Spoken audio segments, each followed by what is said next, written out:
Yeah, and that's an assistance center in this location right here is a little bit outside, about 9 miles outside of East Palestine. But in that community, and it's a center where people can come and sign up for some of the help that they need, like water filters, etc. The line was almost out the door this morning when we were there. And while we were there, we spoke to John Russell, a longtime resident of the area, who broke down exactly what was going on. Take a look. So we're here in New Waterford at the Abundant Life Fellowship. This is the first assistance center that was set up. A lot of families have been filing in here over the past couple of days to talk with the company about assisting with their immediate stay. You know, this thing happened and it was gather your stuff, go to the nearest hotel, and then a lot of people have landed here to figure out the next steps. And people were told to gather their things, go to a hotel. But I want to remind you that this community is a working class community.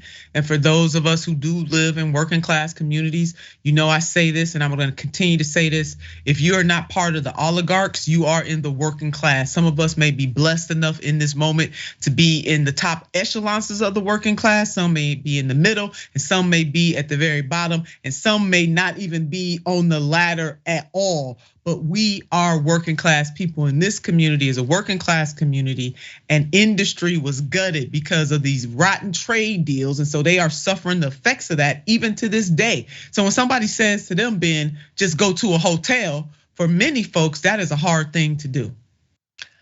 Yeah, that's exactly right. It's time and again, we see when these disasters happen, just how out of touch the executives in charge are, how out of touch the administration officials are. Even during Democrat administrations, they just don't understand not only the urgency, but just the position in life.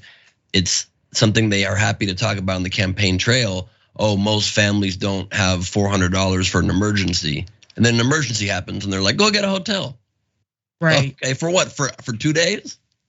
2 days, 3 days, 4 days, 5 days.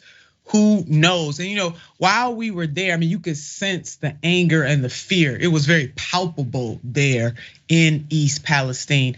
And starting today is the first day. Now that footage that you just saw earlier was us about 9 miles outside of East Palestine, and that was an assistance center.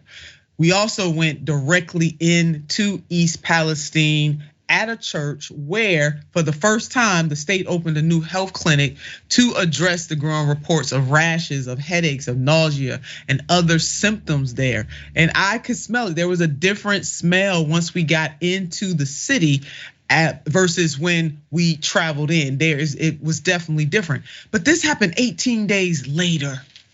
Sisters and brothers, family and friends, it should have happened 18 minutes later. Even 18 minutes was too long, but dag, 18 days? When it could have been 18 minutes.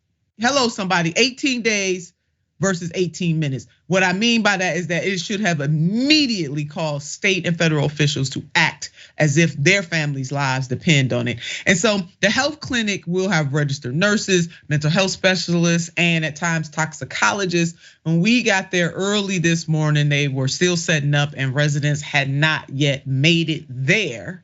And then we went over to the assistance center where there were cars out. You know, the parking lot was loaded and the line was almost out the door. And as people were walking out the assistance center, they were sharing with us that they have to come back. And the reason why they had to come back is because the lines were so long and the people operating the assistance center did not want people waiting there all day. So they said, come back in an hour, come back in 2 hours. That is what is happening there. But let's go back. John Russell was our guide. He grew up in this area about 20 miles out. And we want to give a big thanks to him and also Jess for being our guides there and really sharing with us what's really going on.